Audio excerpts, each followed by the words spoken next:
Putain, j'ai voulu sortir de bon matin, mais ça caille, hein.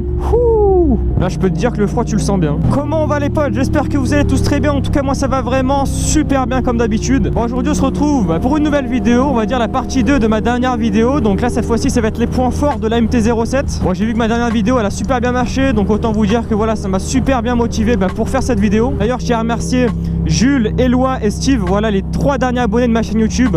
Je pense qu'à chaque fois, je ferai ça. À chaque début de vidéo, je ferai une petite dédicace à mes 3 derniers abonnés. Et je pense que ça peut être vraiment sympa en fait. Et voilà, ça sera un signe de remerciement pour le soutien que vous donnez sur la chaîne YouTube. Bon allez, sans plus tarder, on est parti. Aujourd'hui, on va parler des points forts de la MT-07. C'est parti. Oh bah super, on est sur un feu rouge. Ça, c'est nickel en plus. On va parler de la position, les potes. La position sur la 07. Donc là, on va commencer par la selle. Comme vous pouvez le voir, je sais pas si vous voyez, c'est une selle qui est assez creuse, assez fine, ce qui permet d'accueillir les personnes qui font même moins d'1m70. Et ça, c'est vraiment cool. Hauteur de selle, 805 mm. Donc c'est pas extravagant. Franchement, c'est une moto qui est relativement basse. Moi, personnellement, sur la moto avec mon m76, j'ai les 2 pieds qui touchent par terre, bien à plat, et les genoux légèrement fléchis. Donc je peux vous dire que bon, même les petits gabarits seront vraiment super bien calés sur cette moto. Partie guidon, franchement il est parfait, hein, il tombe bien dans les mains grâce à sa légère inclinaison, et ça c'est vraiment cool. Alors à noter, j'ai pas le guidon d'origine, hein, j'ai un guidon un peu plus large que d'origine, mais au niveau de l'inclinaison c'est relativement pareil, hein. Sur la 07 on est quand même assez droit, franchement, par rapport à la Z650 que j'ai testé d'un collègue.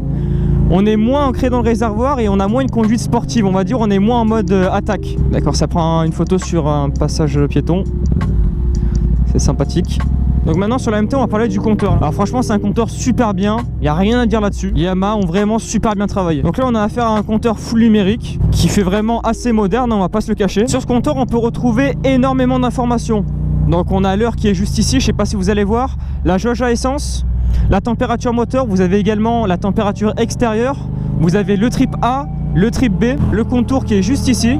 Bon, ça c'est la vitesse, hein, banal. Et vous avez également un indicateur de rapport engagé, donc ça c'est vraiment sympathique. Donc toutes ces informations se commandent à l'aide de 2 boutons, donc il n'y a pas de commodo, on va dire, au niveau du guidon, voilà, pour commander toutes ces informations. C'est vraiment sur le compteur, donc vous avez un bouton pour retourner en arrière, l'autre bouton à droite permet de passer à la prochaine information. Et si vous restez longuement appuyé sur le bouton gauche, ça vous remet votre trip A ou votre trip B à 0. Donc franchement, c'est vraiment un compteur excellent. Le moteur, alors le fameux CP2 de la 07, que dire. Donc déjà, c'est un bicylindre qui développe 75 chevaux, donc en full, et 47,5 donc quand vous êtes bridé, donc ça vous le savez. Donc ça, il faut savoir que c'est un moulin hyper fiable, hein. Si tu l'entretiens bien en temps et en heure, il n'y a pas de souci, c'est pas un moteur qui n'est pas du tout fiable.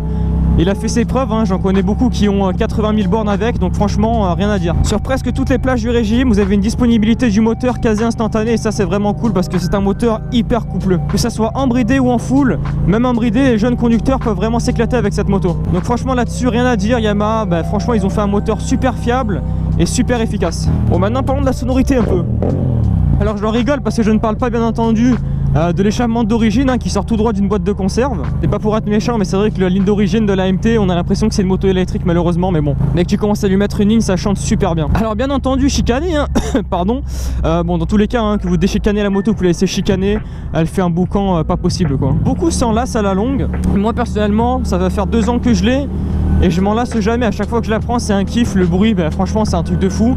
Alors après, c'est pas comparable au 4 cylindres, hein. Il y en a beaucoup qui comparent au 4 cylindres. Ça sert à rien de les comparer. Voilà, c'est 2 choses différentes et ça sert à rien de partir sur un comparatif entre un bi et un 4 cylindres. Et ça, les goûts et les couleurs, on peut pas le nier, hein. C'est chacun aime ce bruit ou aime un autre bruit. Voilà, il n'y a pas de différence ou de comparatif à faire quoi. Alors l'esthétique, alors oui, j'ai mis l'esthétique dans les points forts de la moto car j'ai quand même pris la moto parce que esthétiquement parlant, je la trouve juste magnifique. Sinon ça serait un peu con que tu prennes une moto que tu trouves pas belle et que tu la prennes juste pour son moteur, admettons. Franchement, c'est une moto que je trouve magnifique. Elle a vraiment une belle gueule, bien élancée, elle est assez compacte. Vraiment tous les carénages sont bien taillés. Avec le co-ring, ça la rend encore plus belle parce que ça fait ressortir toutes ses formes et ça c'est vraiment cool. Ce qui fait l'esthétique également et qui pour moi fait une allure un peu plus élancée, c'est son pneu arrière 280. Ça on peut rien dire, hein, également quand vous regardez la moto, la MT de derrière avec son gros pneu, ça fait vraiment grosse moto quoi. Justement, parlons un peu du pneu arrière. C'est quand même du 180 et la MT-07 sur ce point, elle se démarque vachement de ses concurrentes. Alors oui, sûrement quand tu vas changer ton train de pneu, tu vas en avoir pour un peu plus cher, mais franchement d'avoir un gros pneu comme ça à l'arrière, ça te met direct en confiance. Salope, il bombarde lui, hein.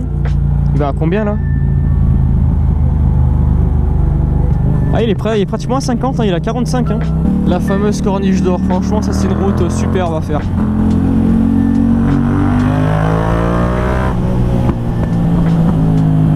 Donc sur cette moto, ce qui est vraiment cool, c'est qu'elle est super légère. On est sur du 182 kg tout plein fait, donc je peux vous dire que le ratio poids-puissance, il est juste fou quoi. On n'a vraiment pas l'impression d'avoir une enclume entre les jambes, c'est-à-dire qu'en virage, on n'est pas obligé de l'emmener comme un fou pour qu'elle penche ou autre.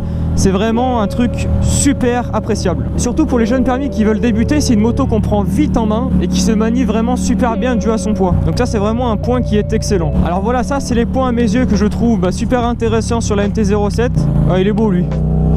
Putain, sans casque ni rien. Oh putain. J'aurais pu parler du prix, oui, vous allez le dire dans les commentaires, mais le problème c'est que voilà, en neuve on va dire qu'elle est abordable.